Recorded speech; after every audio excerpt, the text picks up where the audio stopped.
rentrer un mot en droit, bien que le droit est essentiel, parce qu'avant justement le fait d'avoir légiféré, on était sur des valeurs morales, c'est-à-dire c'est pas bien d'être raciste, ce qui met les personnes dans des postures absolument insupportables. Grâce au moins à cette loi, maintenant on dit que c'est illégal d'être raciste, et c'est comme ça que des très grands racistes, je ne vais pas les nommer, ça serait leur faire beaucoup d'honneur, tombent justement sous le coup de la loi. Et ce qui est aussi marrant, c'est que ces grands racistes qui passent leur temps à parler de délinquants, et quand je vous dis délinquants, je reprends ce que tu disais sur les images, sur les stéréotypes qu'on a, eh bien on est au cœur de la question. Si je vous dis délinquant, à quoi vous pensez tout de suite en image? Or, grâce à cette loi, eh bien, ils peuvent tomber justement pour des actes délictueux et être eux-mêmes. Alors moi, je suis sur une question de prévention, je ne dis pas être délinquant, c'est pas un état, c'est une situation, commettre un acte de délinquance à un moment donné.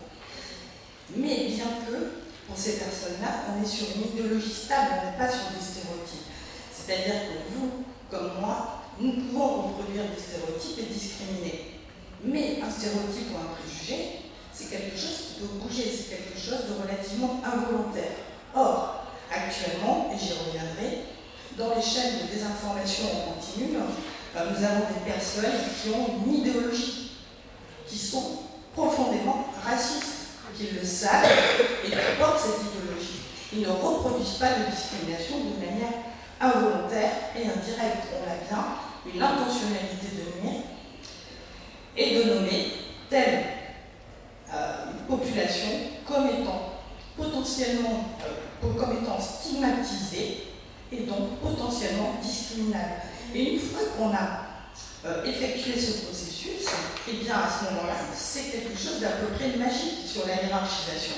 Étant donné qu'ils sont différents, mais là jusque-là la différence n'est pas problématique, nous sommes tous et toutes différents, indépendamment de nos origines, etc. Il y a des petits, des grands, etc.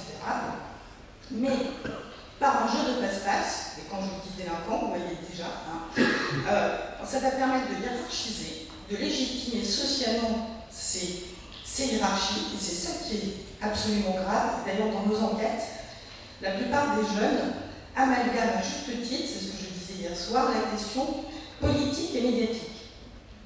Et c'est ça qui est quand même assez intéressant. Je ne veux pas dire par là que la jeunesse est bête, bien au contraire, elle a bien identifié la question de la légitimation sociale des processus racistes qui sont autant à l'œuvre, vous l'avez dit monsieur tout à l'heure, sur la question de nos politiques, sur le débat politique comme sur le débat médiatique, où les deux, pour des raisons que je ne développerai pas maintenant, vont de pair.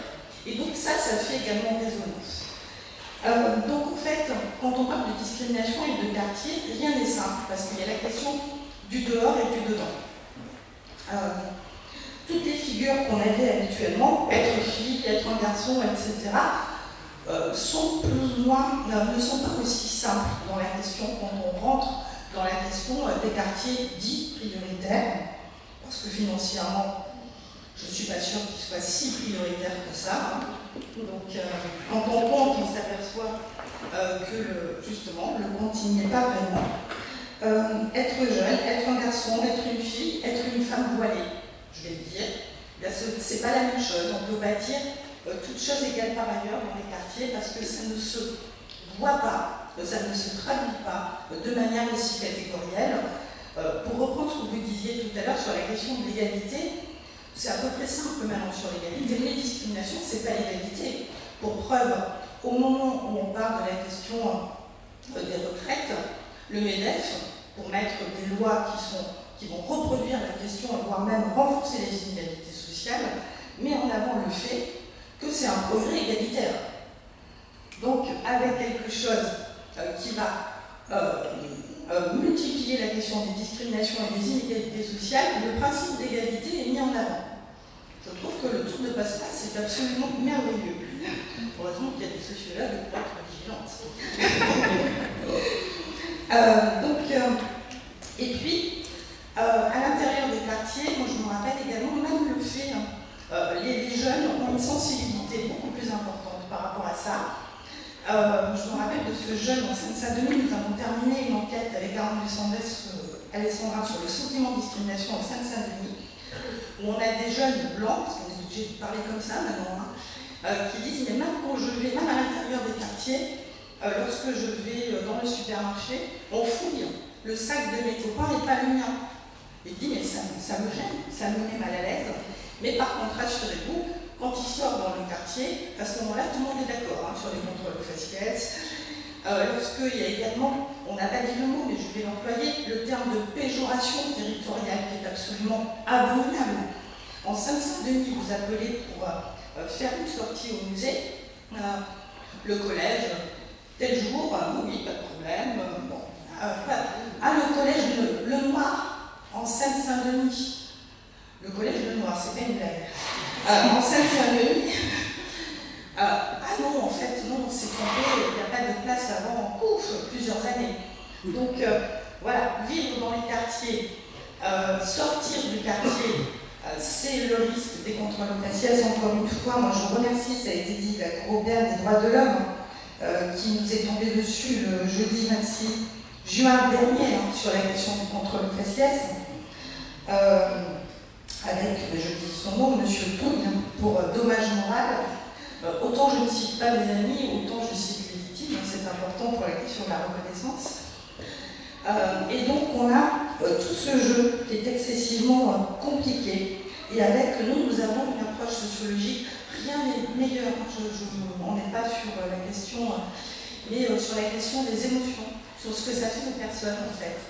On n'est pas, encore une fois, même si le droit est excessivement important, pour poser ce que j'ai dit tout à l'heure, pour éviter cette question de posture individuelle et morale, nous on interroge sur ce que ça fait. Et ce qu'on a vu, c'est davantage pour les jeunes un sentiment de mépris, un sentiment de colère qui est de plus en plus important, parce qu'il y a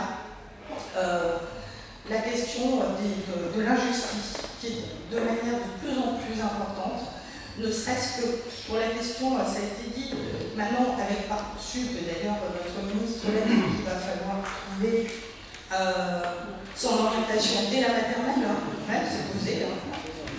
Ça mérite d'être complètement honnête.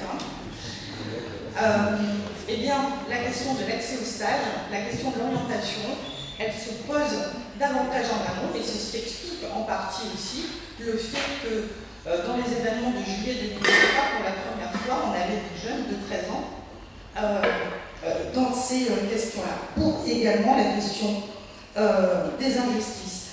Moi, dans mes enquêtes, j'ai de plus en plus de personnes qui se disent victimes de racisme anti-blanc et qui, après, quelques secondes après, parlent